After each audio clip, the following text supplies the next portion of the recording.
Good morning class. तो पहली दो क्लासेस में हमने सॉलिड स्टेट के बारे में पढ़ा और पढ़ा कि जो सॉलिड बनते हैं यानी जो ठोस अवस्था में पदार्थ रहेंगे उनकी जो सबसे छोटी इकाई है वह यूनिट सेल या एकक कोशिका होती है। कल वाली क्लास में हमने यह भी समझा कि ये जो एकक कोशिकाएं होती हैं यह मुख्यतः दो प्रकार की हो सकती हैं। तो अगर हम यहाँ पर यूनिट सेल की बात करें यानी जो एकक कोशिका है इसकी बात करें तो ये यूनिट सेल या एकक कोशिका दो प्रकार की हमने पढ़ी थी। एक होती है सिंपल और प्रिमिटिव, जिसको हम सामान्य या फिर आद्य एकक कोशिका बोल सकते हैं। और दूसरे प्रकार की जो एकक कोशिका हमें मिलती है वह है सेंटर्ड या केंद्रित। इस केंद्रित में हमारे पास में तीन प्रकार की एकक कोशिकाएं हो सकती हैं, जिनमें बॉडी सेंटर, फेस सेंटर तथा एज सेंटर एकक कोशिकाएं होती हैं। बॉडी सेंटर या जिसको काय केंद्रित भी कहा जाता है, ये काय केंद्रित है, यह फलक केंद्रित होगा और ये वाली यहां पर शिरा केंद्रित होती है। इसको हम एज की जगह पे एंड सेंटर भी लिख सकते हैं। तो ये हमने यहां पर कल पढ़ा था कि हमारे पास में चार तरीके की एकक कोशिकाएं होती हैं। अब इन चार तरह की जो एकक कोशिकाएं हैं उसमें जो अवयव कण है यानी जो एटम है या आयन है वो किस तरीके से अरेंज होगा उसको भी हमने कल समझा था कि आद्य या प्रिमिटिव वाले में जो भी अवयव कण रहता है वह सिर्फ कोनों पर ही उपस्थित होता है। तो आद्य या सामान्य वाली जो यूनिट सेल होगी, एकक कोशिका होगी, उसमें अवयव कण सिर्फ और सिर्फ कोनों पर ही उपस्थित होगा।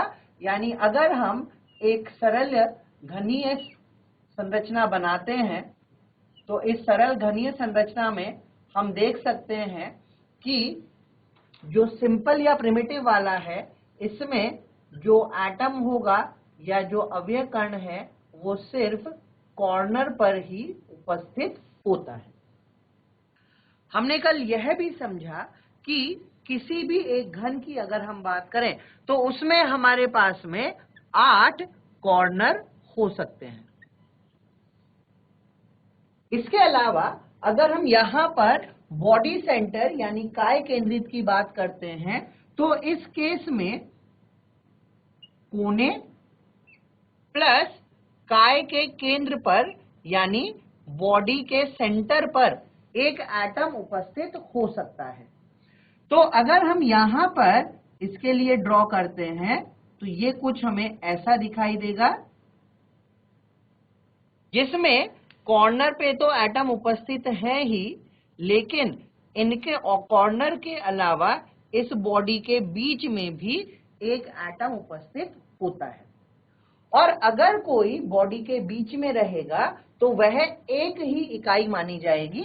तो यहां पर अगर कभी बॉडी सेंटर की बात की जाए तो बॉडी सेंटर में सिर्फ एक ही एटम या एक ही अवयव कण उपस्थित हो सकता है। दूसरा हमारे पास है फलक केंद्रित या फेस सेंटर्ड। इसमें एटम कोने के साथ साथ फलक के केंद्र पर भी उपस्थित होता है। तो अगर हम इसकी संरचना यहां बनाएंगे तो ये हमें कुछ इस प्रकार से दिखाई देगा, जहां पर कोनों पर 8 एटम लगे हुए हैं। या 8 अवयकण लगे हुए हैं। और अगर हम बात करें फेस की, तो एक घन में जो नंबर ऑफ फेस हैं यानी जो फलक है वो 6 होते हैं। तो यहां पर हर एक फलक के केंद्र पर एक परमाणु या एक अवयकण उपस्थित होगा, कुछ इस तरीके से। तो यहां पर हमें 6 फलक के केंद्र पर मिलेंगे और 8 हमें यहां पर कॉर्नर पर मिलते हैं। तीसरे वाला जो एंड सेंटर या शिरा केंद्रित होगा, उसमें हमें कोनों पर तो एटम मिलेंगे ही, लेकिन इसके साथ में कहीं भी 2 अपोजिट फेस पर, अपोजिट फेस मतलब कोई भी 2 उल्टे वाले फलक पे, चाहे वो आप ऊपर नीचे वाला ले सकते हैं, आमने सामने वाला ले सकते हैं या दाएं बाएं वाला ले सकते हैं, इनमें से किसी भी एक फलक पर यहां पर एटम उपस्थित होते हैं।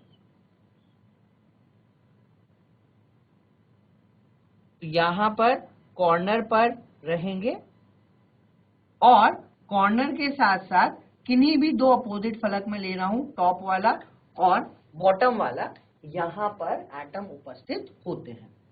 तो ये हमने कल यहां पर एकक कोष्टिकाओं का वर्गीकरण पढ़ा कि एकक कोष्टिकाएं कितनी प्रकार की होती हैं और एकक कोष्टिकाओं में जो अवयव कण या परमाणु है या आयन है वो कहां कहां पर उपस्थित होता है।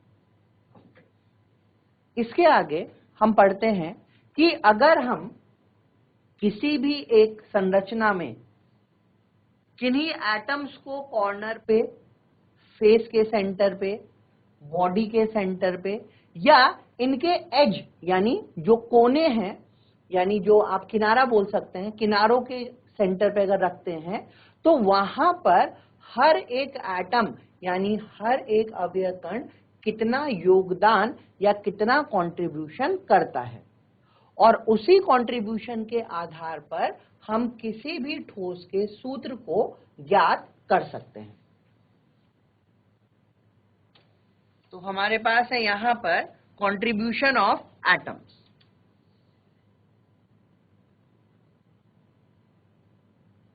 कंट्रीब्यूशन ऑफ एटम, या हम लिख सकते हैं यहां पे अवयव कण कॉन्स्टिट्यूएंट पार्टिकल, कॉन्स्टिट्यूएंट पार्टिकल यानी हर एक कण का योगदान हमें यहां पर समझना है। तो अगर हम यहां पर किसी एक क्यूब को देखते हैं, जैसे ये हमारे पास यहां पर एक क्यूब है,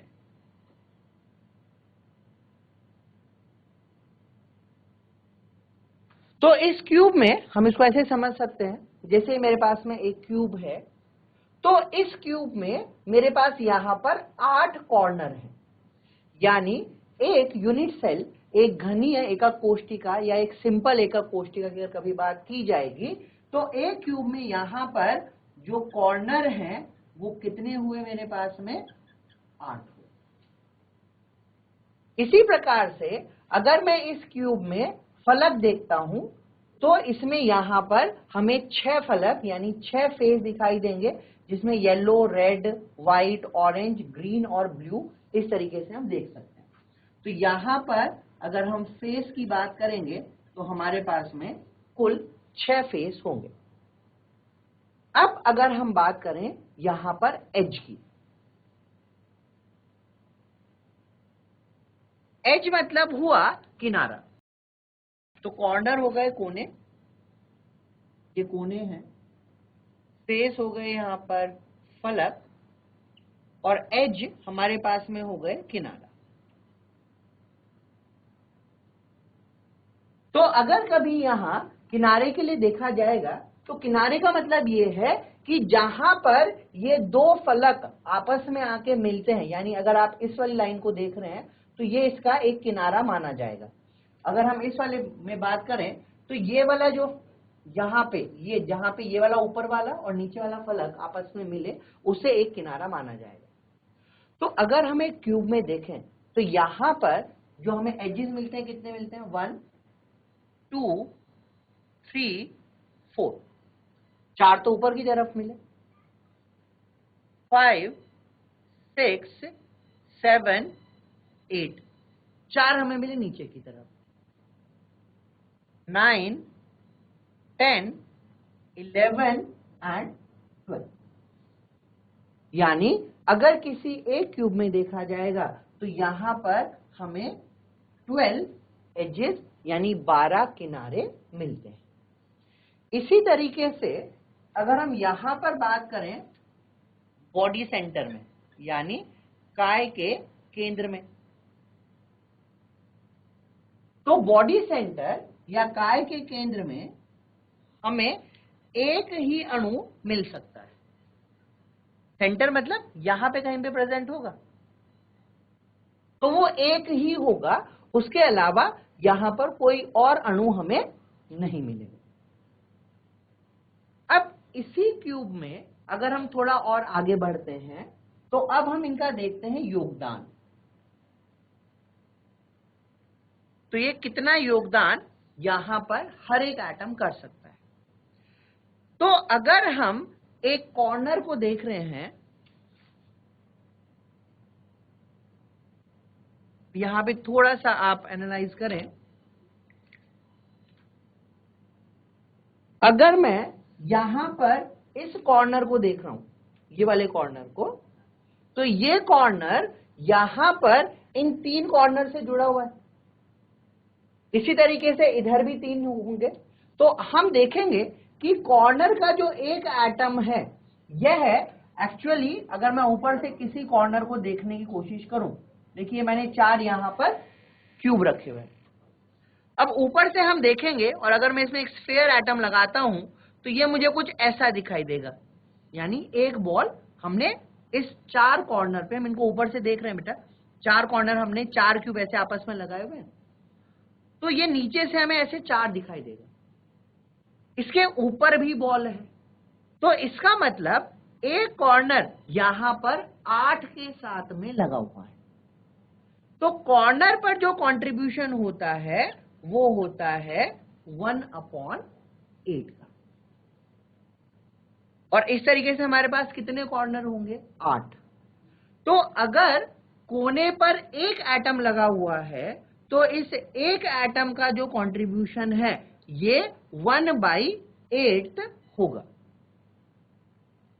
अब अगर हम बात करें फलक की, फलक मतलब आप इसी बोर्ड को समझिए कि ये एक फलक है और मैं इस पे एक बॉल को लगाना चाहूं, तो मैं इसके सेंटर में जब बॉल लगाऊंगा तो आधी बॉल मुझे इधर दिखाई देगी और आधी इसके पीछे वाली साइड में। तो इसका मतलब जो मुझे दिख रहा है एक फलक पे, ये सिर्फ आधा ही पार्ट मुझे दिख रहा है। तो फलक पर जो कंट्रीब्यूशन होता है वो होता है 1/2। अब अगर हम बात करें बॉडी के सेंटर पे, तो ये तो बीच में है और ये किसी के साथ शेयर नहीं हो रहा है, तो यहां पर बॉडी के सेंटर पर जो भी एटम होगा उसका फुल कंट्रीब्यूशन माना जाएगा, क्योंकि वो किसी के साथ भी शेयर नहीं हुआ है। अब अगर हम बात करें एज के सेंटर की, देखिए यही जो फेस सेंटर वाला मॉलिक्यूल था या एटम था जो मुझे इस तरफ आधा दिखाई दे रहा है, अगर हम इसे ऊपर लेके चले जाएं तो ये मुझे कुछ इस प्रकार से दिखाई देगा। यानी एक तरफ कंट्रीब्यूशन कितना हो रहा है? 1/4। तो एज अगर कहीं पे होगा तो यहां पर जो कंट्रीब्यूशन होगा ये 1/4 होता है। इन 4 पैरामीटर के अलावा हम यहां पर फलक विकर्ण यानी जो फेस डायगोनल हैं उनके बारे में भी पढ़ सकते हैं। तो फेस डायगोनल, अब एक फेस में कितने डायगोनल मैं बना सकता हूं? आप इसको समझे, अगर ये मेरे पास में एक फेस है तो इस फेस पे मैं इस तरीके से एक डायगोनल इधर और एक डायगोनल इधर, यानी एक फेस पे मैं कुल 2 डायगोनल बना सकता हूं। टोटल मेरे पास में 6 फलक हैं यानी 6 फेस हैं, तो total number of face diagonal कितने हो गए हमारे पास में? 12। तो यहां पर 2 फेज डायगोनल हुए पर फेज, 6 हमारे पास में टोटल फेज हैं, तो टोटल फेज डायगोनल मुझे मिलेगा 12, जिसको हम फलक विकर्ण कहेंगे। एक है हमारे पास में बॉडी डायगोनल, यानी काय विकर्ण। तो अगर मैं इस वाले मॉलिक्यूल को देख रहा हूं, अब काय विकर्ण का मतलब क्या है कि जो डायगोनल होना चाहिए वो डायगोनल फेस बॉडी के बीच में से जाता हुआ आपको दिखाई देना चाहिए। यानी मैं इस कॉर्नर से और इधर नीचे वाले कॉर्नर पे एक डायगोनल लेके जाऊंगा जो मुझे इस तरीके से दिखाई देगा। इसी प्रकार से जो ऊपर वाला कॉर्नर है, इसको जब हम लेके जाएंगे तो ये मुझे इधर दिखाई देगा। 2 कॉर्नर और बचे हुए हैं, मैं इनके रेस्पेक्ट में भी डायगोनल यहां पे ड्रॉ कर सकता हूं। इसका मतलब एक क्यूब में कुल बॉडी डायगोनल की जो संख्या होती है वह 4 होती है। तो ये हमें याद रखना है। टोटल कितने कोने हुए? 8, फेस कितने हुए? 6, एज सेंटर कितने हुए? 12, बॉडी सेंटर कितना हुआ? 1, फेस डायगोनल हुए 12 और बॉडी डायगोनल हुए 4। कॉर्नर पे अगर कोई एटम है तो उसका योगदान यानी उसका कंट्रीब्यूशन 1/8 होगा। कोई फेस पर है तो उसका कंट्रीब्यूशन 1/2 होगा। कोई एज के सेंटर पर उपस्थित है तो उसका कंट्रीब्यूशन 1/4 होगा, और अगर कोई केंद्र के सेंटर पर उपस्थित है तो उसका कंट्रीब्यूशन 1 होता है। तो इसी के आधार पर यहां पर हम किसी भी ठोस के सूत्र को ज्ञात कर सकते हैं। समझिए, हमारे पास में एक सॉलिड है और इस सॉलिड में 3 प्रकार के एटम उपस्थित हैं। Let's say A, B and ओ। हमें बताया गया है कि जो एटम ए है यह कोनों पर उपस्थित है। तो जितने भी 8 कोने हैं उन सब पे एटम ए लगा हुआ है। एटम बी हमारे पास में काय के केंद्र पर उपस्थित है, यानी बॉडी के बीच में लगा हुआ है। और इसी प्रकार जो एटम ओ है यह फलक के केंद्र पर उपस्थित है।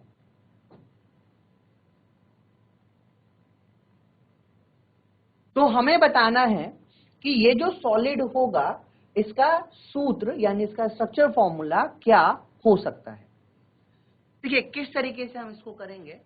ए है कोने पे, और कोने पे कितने कंट्रीब्यूशन होता है? 1/8। ये एक एटम का कंट्रीब्यूशन है। कोने पर हमारे पास में 8 एटम उपस्थित होते हैं, तो कुल कंट्रीब्यूशन आ जाएगा 1/8 × 8। इसी तरीके से अगर हम एटम बी की बात करते हैं तो यह बॉडी के सेंटर पर उपस्थित है, और बॉडी के सेंटर पर जो योगदान होता है वह 1 है, और नंबर ऑफ एटम भी 1 ही होगा। इसी प्रकार अगर हम O की बात करें जो फलक के केंद्र पर उपस्थित है, तो फलक पर योगदान होता है 1/2, कुल एटम की संख्या होती है 6। तो यहां से अगर हम इसे सॉल्व करेंगे तो ये मेरे पास आएगा A1 B1 O3, यानी इस ठोस का जो सूत्र होगा वो होगा AbO3। तो इस तरीके से हमें यहां पर इन सॉलिड के सूत्रों को ज्ञात करना है। एक और क्वेश्चन समझते हैं। हमारे पास एक सॉलिड है जिसमें P और Q 2 प्रकार के एटम लगे हुए हैं, यानी ये सॉलिड इन 2 एटम P और Q से मिलकर बना हुआ है। जो एटम P है यह एज के सेंटर पर उपस्थित है। एज मतलब किनारों के सेंटर पर उपस्थित होगा, और जो एटम Q है यह कॉर्नर पर उपस्थित है। ये सारे के सारे कॉर्नर ऑक्यूपाई करता है। तो इस सॉलिड का सूत्र क्या हो सकता है? तो बहुत सिंपल तरीका है। P है एज के सेंटर पर, एज के सेंटर पर कंट्रीब्यूशन होता है 1/4, और यहां पर टोटल नंबर ऑफ एजेस मेरे पास है 12। Q कॉर्नर पर है तो 1/8 इंटू 8, तो ये हो जाएगा P3Q। तो ये जो सॉलिड हमारे पास बना, इस सॉलिड का जो सूत्र होगा वो होगा P3Q। ये कुछ सिंपल से एग्जाम्पल हुए जहां पर हमें किसी सॉलिड के संरचनात्मक सूत्र के बारे में पूछा जा सकता है। अब इन्हीं एग्जाम्पल को अगर थोड़ा सा कॉम्प्लिकेट कर दिया जाए, यानी थोड़ा सा इनमें कुछ चेंज कर दिया जाए, तो हम किस तरीके से इनको करेंगे समझिए।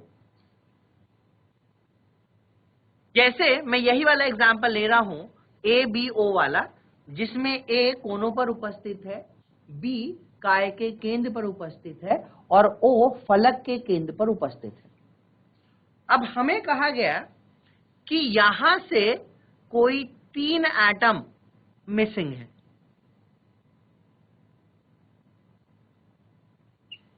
यानी हमने जो सॉलिड बनाया है, ठीक है, जैसे इसी को अगर हम एग्जांपल समझे सॉलिड को, तो 8 कॉर्नर की जगह पे किन्हीं 5 कॉर्नर पर ही एटम लगे हुए हैं। बाकी 3 कॉर्नर के जो एटम हैं वो कहीं पर खो गए हैं या वहां से हटा दिए गए हैं। इसी प्रकार से जो फलक के केंद्र पर एटम थे, इनमें से हमने 2 एटम को हटा दिया है। यानी इसमें से कोई 2 एटम्स यहां पर मेरे पास में मिसिंग है। अब अगर कोने के 3 एटम मिस हुए और फलक केंद्र के कोई भी 2 एटम मिस हो जाएं, तो इस सॉलिड का सूत्र क्या हो सकता है? देखिए कैसे करेंगे इसको। यहां पर हम A जो है यह कोने पर उपस्थित है, और कोने पर मेरे पास जो योगदान होता है एक एटम का वो 1/8 आता है। यहां से 3 एटम हमने हटा दिए, या हम कहें कि 3 एटम खो गए। वो 3 एटम कोई भी हो सकते हैं। तो इसका मतलब अब जो मुझे कंट्रीब्यूशन मिलेगा वो सिर्फ 5 एटम की वजह से ही मिलने वाला है।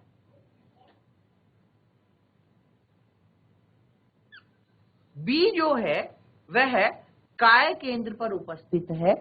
इसका मतलब ये बॉडी के सेंटर में है, तो इसका कंट्रीब्यूशन उतना ही होने वाला है। ओ जो है यह फलक के केंद्र पर उपस्थित है, और फलक पर जो कंट्रीब्यूशन होता है वो होता है 1/2। और क्योंकि 2 एटम मिस हो गए, इसका मतलब अब हमारे पास कुल 4 एटम बचे हुए हैं। तो यहां पर मेरे पास फॉर्मूला आएगा A 5/8, B 1, O 2। ध्यान रखिएगा, जब भी हम किसी अवयव कण की बात करेंगे तो वह फ्रैक्शन में नहीं होगा, वो एक होल नंबर मल्टीपल में होगा। तो हमें इस पूरे को एक होल नंबर में चेंज करना है, इसलिए मैं क्या करता हूं, इसको 8 से मल्टीप्लाई कर देता हूं। जब हम इसको 8 से मल्टीप्लाई करेंगे तो ये 8 से 8 कैंसिल हो जाएगा। ये मेरे पास आएगा A5, 1 8 जा 8, B8, and 8 2 जा 16, O16। तो हमारे पास इस सॉलिड का सूत्र आएगा A5 B8 O16। समझ में आता है? अगर समझ में आया है आपको तो अपने हैंड रेज कर दीजिए।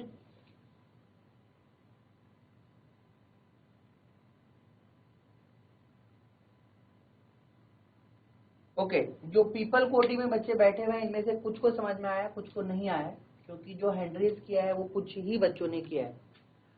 तो क्या आपको समझ में आया है सबको पीपल कोटी?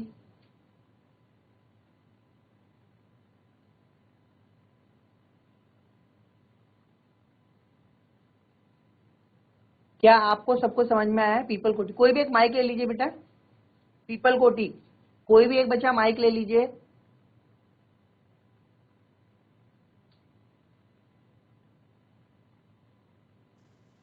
जल्दी कीजिए, जल्दी कीजिए। कोई भी एक स्टूडेंट माइक ले लीजिए। आपको अनम्यूट कर दिया गया, आप बात कर सकते हैं।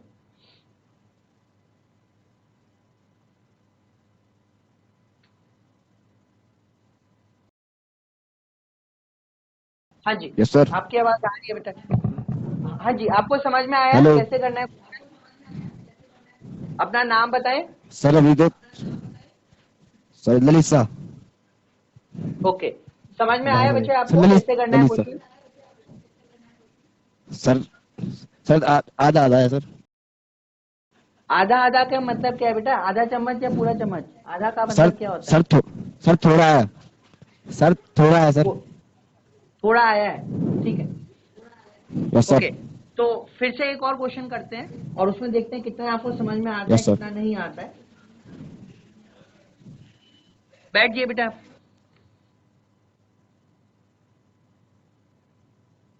आपको यहां पर ये जो कंट्रीब्यूशन लिखा हुआ है इसको ध्यान रखना है, और कितने नंबर ऑफ एटम हैं उनको ध्यान रखना है।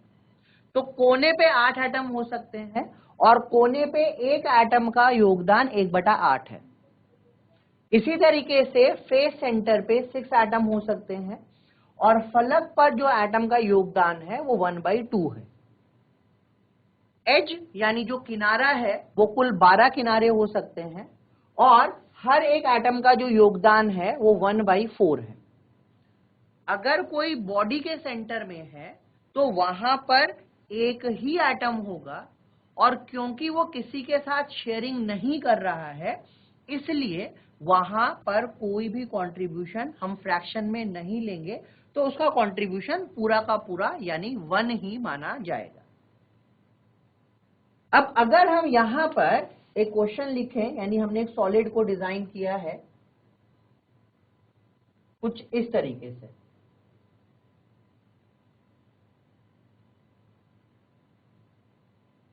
ध्यान से समझिएगा। मैंने क्या कहा कि इस सॉलिड में जो ए एटम है ये कॉर्नर पे लगे हुए हैं और जो बी एटम है ये फेस के सेंटर पर है और जो सी एटम है ये एज के सेंटर पर उपस्थित है। ए कॉर्नर पर है, बी फेस के सेंटर यानी फलक के केंद्र पर उपस्थित है और सी एज के सेंटर पर उपस्थित है। क्वेश्चन ये है कि अगर इस क्यूब को 2 भागों में बांट दिया जाए, इसको मैंने 2 इक्वल पार्ट में डिवाइड कर दिया, यानी 2 बराबर भागों में मैंने इस क्यूब को बांट दिया। कैसे बांट सकते हैं? हमने एक कोई भी चाकू लिया और उस चाकू से इस क्यूब को बीच में से ऐसे करके काट दिया।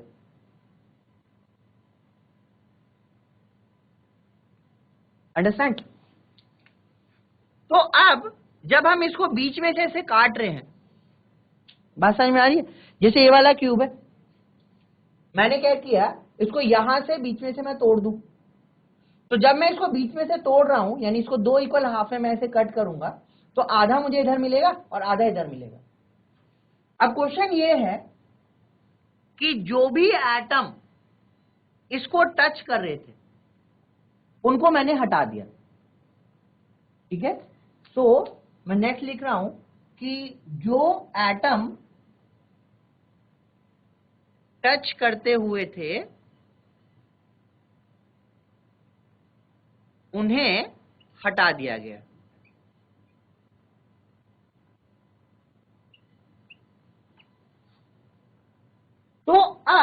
इस क्यूब का यानी इस सॉलिड का जो सूत्र है वो क्या हो सकता है, वो हमें बताना है। अब आप समझिए, जब ये एक क्यूब मेरे पास था तो इस क्यूब पर यहां पर कोने पे इस तरीके से 4 एटम लगे हुए हैं। ये दिख रहा है बेटा आपको? इनको थोड़ा सा बड़ा कर देते हैं। तो ये जो 4 एटम है ये कॉर्नर पोजीशन वाले हैं, और यहां पर फेस के सेंटर पे भी है, यानी यहां पर भी एक एटम उपस्थित होगा। ये फेस के सेंटर वाला हो गया। और जो सी एटम है वो यहां पर एज के सेंटर पे है। एज मतलब इसका किनारा, यानी एक एटम यहां पे है और दूसरा एटम यहां पे। तो अगर मैं किसी एक फेस को देख रहा हूं तो मैं ऐसे देख सकता हूं, इसमें 4 कॉर्नर हो गए, एक बॉडी के सेंटर पे हो गया, यानी एक फेस के सेंटर पे हो गया, और 2 यहां पर किसमें हुए, 2 हुए एज के सेंटर पे। अब मैं आपको क्या बोल रहा हूं कि मैं इस क्यूब को यहां से बीच में से कट कर देता हूं। ये लाइन आपको दिख रही है? थोड़ा देखिए ध्यान से। ये कॉर्नर के एटम है चारों। ये वाला मेरे पास में एज सेंटर वाले एटम है, यानी जो सी के एटम है, और ये फेस के सेंटर वाला एटम है जिसको मैंने क्या लिखा है, बी लिखा है। अब मैंने इस क्यूब को बीच में से यहां से काट दिया। जब मैं यहां से काटूंगा तो ये इधर से भी ऐसे कटेगा, इधर भी ऐसे कटेगा, और ये इधर से भी ऐसे आएगा, तो ये मुझे ऐसा मिलेगा। अब मैं ये बोल रहा हूं कि जो भी इस कट पे एटम थे मैं उन सबको हटा दूं, तो इस क्यूब का जो सूत्र है वो क्या हो सकता है। अब आप ये देखिए कि अगर हम इसमें एक कट लगाते हैं तो कौन कौन से एटम जाएंगे। भाई एक तो ये जो कॉर्नर एज सेंटर वाले हैं ये भाग जाएगा, दूसरा जो फेस के सेंटर पर है वो भी भाग जाएगा। बात समझ में आ रही है बेटा? कॉर्नर वाले तो ऐसे ही रहेंगे, क्योंकि कॉर्नर पे हम कट नहीं लगा रहे हैं, हम कट लगा रहे हैं बीच में। ध्यान रखिएगा, मैं इसको 2 इक्वल भाग में तोड़ना चाहता हूं। तो अगर मैं इसको 2 इक्वल भाग में तोड़ूंगा, मैं इसको आपको ऐसे भी दिखा सकता हूं, जैसे ये वाला क्यूब है, इसमें यहां पे 8 एटम है, और अगर मैं सपोज इसको यहां से बीच में से कट कर दूं तो ये फेस का सेंटर का एटम ये भाग गया, इधर के फेस का सेंटर का एटम ये रहेगा, इधर के फेस का सेंटर का एटम ये भागेगा। बात समझ में आ रही है? तो हमें बताना है कि इस क्यूब का फॉर्मूला क्या हो सकता है। तो आप देखिए, जब हमने इसको कट लगाया तो कट लगाने पे कौन कौन इससे टच हुए, 4 तो ये एज वाले टच होंगे, यानी एज सेंटर पे 4 तो चले गए, तो कितने बचे मेरे पास में, 8, क्योंकि कुल कितने होते हैं एज पे, 12 होते हैं। कॉर्नर के हमारे पास में 8 के 8 बचे हुए हैं। और अगर मैं फेस सेंटर की बात कर रहा हूं तो देखो, एक ये वाला फेस सेंटर गया, एक पीछे वाला, एक इधर वाला और एक इधर वाला, यानी यहां से 4 फेस सेंटर चले गए, तो बचे कितने मेरे पास में, 2। अब अगर हमें सूत्र निकालना है तो हम उन बचे हुए एटम को देखेंगे जो इस क्यूब में अभी हमारे पास में उपस्थित है। तो कॉर्नर पे कितने बचे हुए हैं, 8, तो फॉर्मूला क्या लिख देंगे बेटा, 1/8 इंटू 8। फेस सेंटर पे कितने बचे, 2, कंट्रीब्यूशन कितना होता है, 1/2 इंटू 2, और एज सेंटर पे कंट्रीब्यूशन है 1/4, और कितने बचे हुए, 8 बचे हुए। तो ये हो जाएगा मेरे पास में A B C 2। तो इस तरीके से मैं यहां पर इस सॉलिड के फॉर्मूले को निकाल सकता हूं। ठीक है, समझ में आया? तो जो भी इसको टच कर रहे थे हमने उनको हटाना है। तो जब मैं टच करूंगा इसको तो ये एज जाएगा, ये वाला एज जाएगा, इधर वाला एज गया और ये वाला एज गया। भाई ये चारों एज चले गए यहां से, 1 2 3। बात समझ में आ रही है बेटा? ये 12 एजेस मेरे पास है। तो एजेस की अगर हम बात करें तो 1 2 3 4, 4 एज के गए, 1 2 3 4, 4 फेस के गए, बाकी यहाँ पे उपस्थित होंगे। आप समझ सकते हैं, ये वाला उपस्थित रहेगा, ये भी उपस्थित रहेगा, ये भी रहेगा, ये भी रहेगा, इधर इसी तरीके से ये 8 एटम यहां पे उपस्थित होंगे। तो इस तरह के क्वेश्चन भी हमसे एग्जाम में पूछे जा सकते हैं कि अगर वो ऐसे ही बोल सकता है कि मैंने एक डायगोनल बनाया, यानी एक विकर्ण बनाया, तो विकर्ण को छूते हुए जितने भी एटम थे उनको मैं हटा दूं तो मेरे पास में क्या सूत्र बन सकता है। तो इसमें हमें थोड़ा सा 3D में लेके अगर हम चीजों को समझेंगे तो हमें समझने में ज्यादा आसानी होगी। और आपके लिए सबसे अच्छा एग्जाम्पल क्या है कि आप जिस रूम में बैठे हुए हो वो एक, उसको मानो कि वो एक क्यूब है, वो एक घन है, तो उसके कॉर्नर, उसके फलक, उसके एज यानी उसके किनारे आप देख सकते हैं, विजुअलाइज कर सकते हैं। ठीक है, तो यहां से एक क्वेश्चन हर साल पूछा जाता है, चाहे वो बोर्ड की बात करें, चाहे हम कंपटीशन की बात करें, कि इस तरह से हम मॉलिक्यूल के फॉर्मूला कैसे बना सकते हैं। अब हम समझते हैं, हमने योगदान सबका समझ लिया है।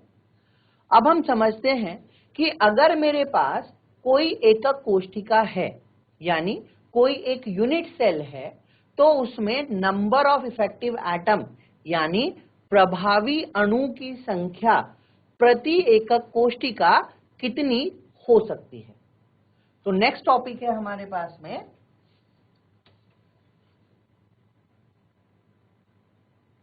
Number of effective atom per unit cell.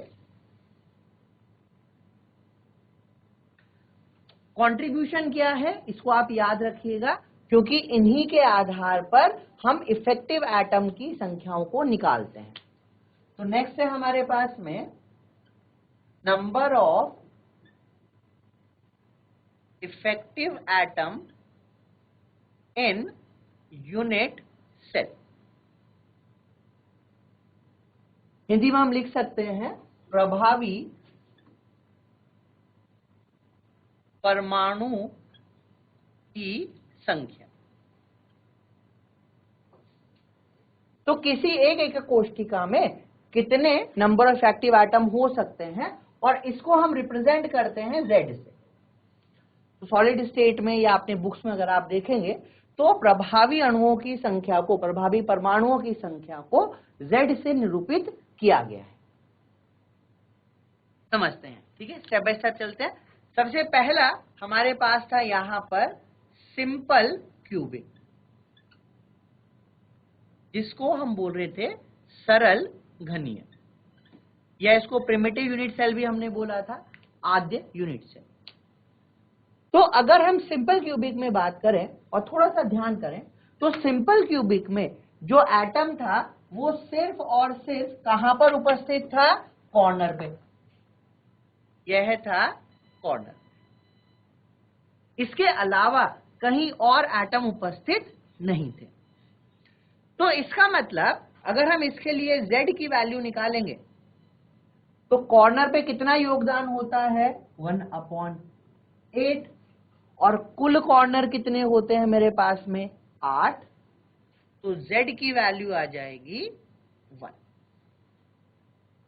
तो अगर आपको कहा जाए कि किसी एक एकक कोशिका में प्रभावी परमाणुओं की संख्या 1 है, तो इसका मतलब कि वहां पर सरल घनीय अरेंजमेंट हुआ है, यानी एटम या अवयव के जो कण हैं वो सिर्फ और सिर्फ कोनों पर ही उपस्थित होंगे, इसके अलावा कहीं और उपस्थित नहीं होंगे।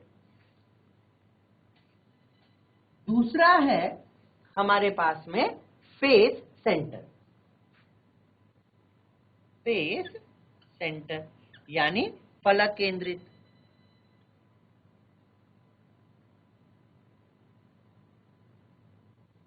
फलक केंद्रित में हमारे पास जो अवयव कण थे वो थे कॉर्नर पे, प्लस हर एक फलक के केंद्र पर। कॉर्नर पर कंट्रीब्यूशन होता है 1/8 और कुल कोनों की संख्या होती है 8। फेस पर कंट्रीब्यूशन होता है 1/2 और कुल फेस की संख्या होती है 6। तो ये हो जाएगा 1 + 3 = 4। तो जो फेस सेंटर्ड यूनिट सेल होंगे उसमें Z की वैल्यू 4 आती है। तीसरा है हमारे पास में बॉडी सेंटर, यानी काय केंद्रित।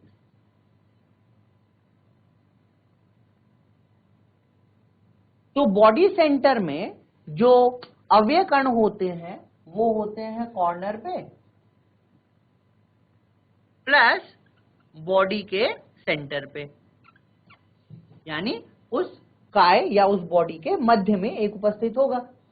कॉर्नर पे कंट्रीब्यूशन हुआ 1/8, कुल कॉर्नर हुए 8। बॉडी सेंटर पर कंट्रीब्यूशन नहीं होता है तो वो एक एटम है जो किसी के साथ में शेयरिंग नहीं करेगा, तो ये हो जाएगा 1 + 1 = 2।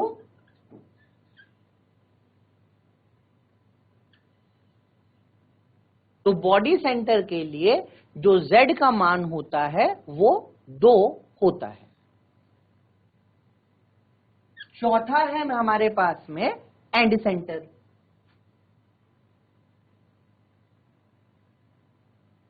तो देखिए एंड सेंटर में जो एटम थे वो थे कॉर्नर पे प्लस किन्हीं 2 अपोजिट फेस पे। ठीक है, कोई भी 2 अपोजिट फ्लग आप ले सकते हैं, 2 फेस। तो अगर कॉर्नर पे आएगा तो कॉर्नर पे कितना हो जाएगा बेटा, 1/8 × 8 प्लस फलक पे योगदान कितना होता है, 1/2। और क्योंकि 2 ही फलक हैं इसलिए हम यहाँ पे 2 से मल्टीप्लाई करेंगे, तो ये हो जाएगा हमारे पास में 1 + 1 = 2। तो ECC के लिए भी हमारे पास में जो Z की वैल्यू आती है वो 2 ही आती है। इसके अलावा हमारे पास एक और टाइप का यूनिट सेल हो सकता है, ठीक है, जिसको हम बोलते हैं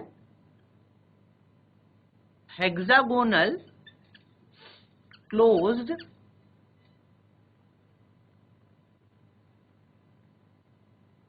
पैकिंग यूनिट सेल, या इसको मैं लिख सकता हूं HCP टाइप का यूनिट सेल। मतलब षटकोण होगा, ठीक है, और वो षटकोण किस तरीके से यूनिट सेल को क्रिएट करता है उसको समझते हैं। तो अगर हम यहां पर देखें तो ये एक षटकोण इस तरीके से है, एक दूसरा षटकोण है इसके नीचे जो लेयर बना रहा है वो इस तरीके से है, इसके केंद्र पर यहां पर एक परमाणु है और कॉर्नर पे इस तरीके से परमाणु लगे हुए हैं।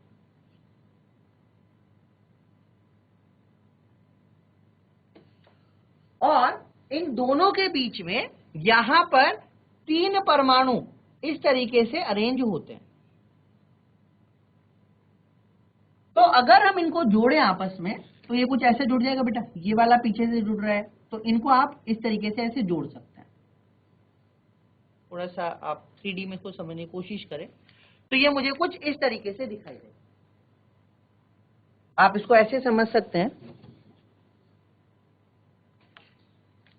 ये मेरे पास ये वाला फेस है, ठीक है, ये जो पिंक कलर की बॉल है ये वो है जो इस फेस के सेंटर में उपस्थित है, और इसके 6 कोने जो हैं वो इन 6 येलो बॉल से ऐसे करके जुड़े हुए हैं। ठीक, अब इसके नीचे अगर आप देखें तो हमारे पास में यहां पर ये 3 बॉल लगी हुई हैं, ये वाली देखिए, ये हमारे पास में ऑरेंज कलर की बॉल्स। तो ये कैसा स्ट्रक्चर बन रहा है कि ऊपर 6 है, इसके बीच में यहां पर 3 लगी और फिर इसके नीचे फिर से ये 6 लग गई। तो ये मुझे कुछ इस तरीके का स्ट्रक्चर दिखाई देगा। आप इसको ऐसे देख सकते हैं, ये 6, ये वाली 6 और बीच में ये वाली 3 बॉल। फिर से आप समझे तो इनको मैं ऐसे दिखा सकता हूं। तो ये मेरे पास में एक HCP का यूनिट सेल बना, 6 बीच में 3 और फिर ये 6, और अगर हम ऐसे देख रहे हैं तो ये फलक का केंद्र है और ये कॉर्नर वाले एटम लगे हुए हैं। तो अगर हम इसमें अब यहां पर Z की वैल्यू निकालते हैं, यानी अगर मैं यहां पर नंबर ऑफ एटम्स निकाल रहा हूं तो वो मैं कैसे निकाल सकता हूं, उसके बारे में समझिए। इसको मिटा देते हैं इधर वालों को, समझने में इजी रहेगी चीजें। तो देखिए, अगर मैं इस पहले वाले फेस को देख रहा हूं तो इसके यहां पे ये वाला जो एटम है ये केंद्र में है, यानी ये कहां पे हो गया, फेस के सेंटर पे, यानी ये फलक के केंद्र पर उपस्थित। कितने एटम है यहां पर, ये 1। और इस वाले फलक पर जो बाकी 6 एटम हैं ये कॉर्नर पे लगे हुए हैं, तो यहां पर कॉर्नर पे एटम हो गए 6। ठीक है, ये ऊपर वाले की बात कर रहे हैं हम, एक फेस के सेंटर पे हुआ और 6 यहां पर कोने पे हुए। इसी तरीके से अगर हम नीचे वाला फेस देख रहे हैं बेटा, तो ये भी एक फेस के सेंटर पे हो गया और 6 यहां पे हो गए कॉर्नर पे, और इनके बीच में ये जो 3 एटम है, क्या ये किसी के साथ में शेयरिंग कर रहा है, तो मैं बोलूंगा नहीं, क्योंकि ये कहीं पे शेयर नहीं हो रहा है। आप देखिएगा ये तीनों कहां पे हैं, ये तीनों बॉडी के बीच में उपस्थित हैं, और क्योंकि ये 3 बॉडी के बीच में उपस्थित हैं तो ये हो जाएगा बॉडी सेंटर, और ये कितने हो गए, 3। इतना हमें समझ में आता है। अब अगर कोई फेस पर है तो उसका कंट्रीब्यूशन कितना होता है, 1/2। कोई बॉडी के सेंटर पर है तो उसका कंट्रीब्यूशन होता है 1। इसी तरीके से यहां पे हो जाएगा 1/2। अब अगर हम यहां पर कोने की बात करें तो कोने पे कितना कंट्रीब्यूशन होगा, 1/8। अगर आप लिख रहे हैं तो वो गलत है। क्यों, क्योंकि क्यूब में 8 कॉर्नर है बेटा, है ना। अगर मैं क्यूब बना रहा हूं तो इस क्यूब में 8 कॉर्नर है, यहां पे 8 कॉर्नर नहीं है, यहां पे तो 6 ही कॉर्नर है, तो इसलिए जो कंट्रीब्यूशन होगा ये हो जाएगा 1/6 और ये हो जाएगा 1/6। अब इन सबको अगर हम जोड़ दें, देखिए ये कितना हो गया 1/2, ये कितना हो गया 1, ये कितना हो गया 3, ये हो गया 1/2 और ये हो गया 1। और इन सबको अगर आप जोड़ रहे हैं तो 3 and 1 4 and 1 5, 5.5 और आधा कितना हो गया 6। इसका मतलब HCP अगर कहीं पे होगा, यानी षटकोणी अगर कहीं पे है, तो उसके लिए Z की वैल्यू कितनी आएगी, 6 आती है। तो यहां पर Z हो गया मेरे पास में 6। आया समझ में, यस और नो? समझ में आया है तो हाथ उठा दीजिए।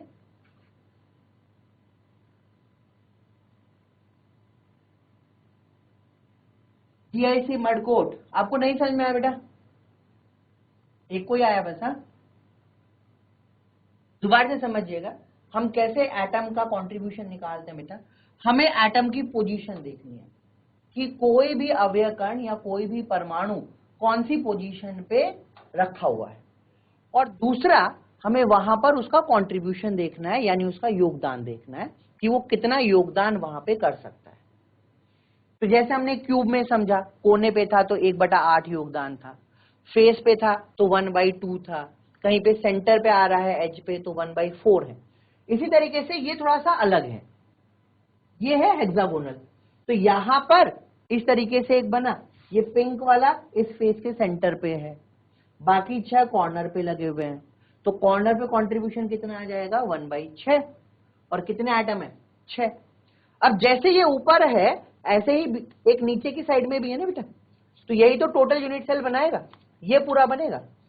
ये एक यूनिट सेल है जिसमें 6 इस वाली फलक पे, 6 पीछे वाली फलक पे, बीच में बेचारे 3 फंसे हुए, और ये जो 3 है ये बॉडी सेंटर पर है, इसलिए इनका कंट्रीब्यूशन कहीं पे नहीं होगा, तो इसलिए इनको हम 3 ही लेंगे। तो इस तरीके से अगर हम निकालेंगे तो Z की वैल्यू हमारे पास में आती है 6। ये समझ में आया आप लोगों को? तो हमने पढ़ा अभी तक कि एकक कोष्टिका कितने प्रकार की होती है, उसमें एटम कहाँ कहाँ पर उपस्थित होते हैं और उन एटम्स का कितना योगदान है, और उस योगदान के आधार पर मैं यहां पर Z की वैल्यू यानी प्रभावी परमाणुओं की संख्या प्रति एकक कोष्टिका ज्ञात कर सकता हूं, जिसमें हमारे पास में सिंपल क्यूबिक में 1 हुआ, फेस सेंटर्ड क्यूबिक में 4 हुआ, बॉडी सेंटर्ड क्यूबिक में 2 हुआ, एंड सेंटर क्यूबिक में भी 2 था, और HCP में हम देख रहे हैं तो यहां पे हमें मिलेगा 6।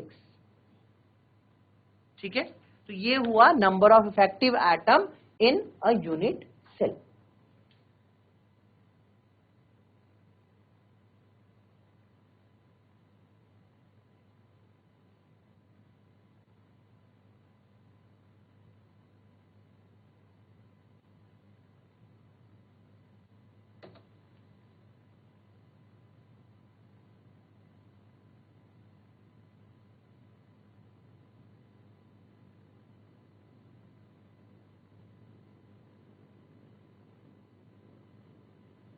तो अगर मैं यहां पर परमाणुओं की गणना करने के लिए एक सामान्य सूत्र को लिखता हूं तो वो क्या हो जाएगा? परमाणु की गणना किसी भी एकक कोष्टिका में, चाहे वह सिंपल क्यूबिक है, चाहे फेस सेंटर्ड है, चाहे बॉडी सेंटर्ड है, सब में अगर हम सूत्र की गणना करते हैं तो एक सिंपल सा सूत्र मुझे मिलेगा, जिसमें हम लिख सकते हैं इकाई सेल में, यूनिट सेल यानी एकक कोष्टिका में परमाणुओं की संख्या, परमाणुओं की संख्या जिसको हम लिख रहे हैं Z, इसको हम लिख सकते हैं NC। NC मतलब हुआ number of atoms at the corner position. C stand for corner, यानी कोनों पर कितने नंबर ऑफ एटम है, divided by 8, plus NF divided by 6। Sorry, it will be 2 ना, 1/2 कॉन्ट्रीब्यूशन था बेटा, प्लस हम लिख सकते हैं NB डिवाइडेड बाई 1। और अगर मैं यहां पर एज सेंटर को भी लूंगा तो मैं लिख दूंगा वहां पे NE डिवाइडेड बाई 4। तो यहां पर NC हुआ कोनों पर परमाणु की संख्या, NF हुआ यहां पर फलक केंद्र पर, और NB हो गया यहां पर काय केंद्र पर। तो ये जनरल फॉर्मूला है जो आप किसी के लिए भी यूज कर सकते हैं, लेकिन हाँ आपको ये पता होना चाहिए कि अगर मैं बॉडी सेंटर्ड की बात कर रहा हूं तो वहां पर कॉर्नर और बॉडी को ही मैं लूंगा, बाकी वहां पर फलक केंद्र छूट जाएगा। इसी प्रकार से अगर हम फलक केंद्र वाले की बात करेंगे तो हम कॉर्नर प्लस फलक केंद्र वाले को ही लेंगे, बॉडी सेंटर उसमें यूज नहीं होगा। और अगर हम सिंपल क्यूबिक की बात करेंगे तो फलक और बॉडी पर एटम नहीं होंगे, इसलिए हम सिर्फ NC/8 ही उसको लेते हैं। आई होप यहां तक आपको समझ में आता है। नेक्स्ट है हमारे पास में यहां पर, इसको नोट डाउन कर लें फटाफट से, तो हम यहीं पे इससे निकाल सकते हैं बेटा, है ना। जैसे अगर मैं एक क्वेश्चन आपसे कहे कि PQR एक सॉलिड है, ठीक है, एक ठोस हमारे पास है जिसमें 3 एटम है PQR, और P जो है ये 5 कोने पे उपस्थित है। Q जो है लेट्स से वो कहीं पे 3 फेस पे उपस्थित है, और R जो है ये बॉडी के सेंटर पे, ये बॉडी में, ठीक है। तो इसमें परमाणुओं की संख्या कितनी हो सकती है अगर मुझे निकालना है, तो मैं सिंपल इस फॉर्मूले को यूज कर लूंगा भाई। Z is equal to, corner पे कितने हैं 5, तो ये हो जाएगा 5/8, प्लस फेस पे कितना है मेरे पास में 3, तो ये हो जाएगा 3/2 प्लस बॉडी पे कितना है मेरे पास में 1, तो 1/1। तो इस तरीके से मैं यहां पर z की वैल्यू को निकाल सकता हूं। ठीक है ना, तो ये एक सिंपल तरीका है जिससे हम यहां पर नंबर ऑफ एटम्स को निकाल सकते हैं। ठीक, तो यहां आज के लिए इतना ही है, बाकी हम करेंगे नेक्स्ट क्लास में। Thank you, have a nice day to all of you.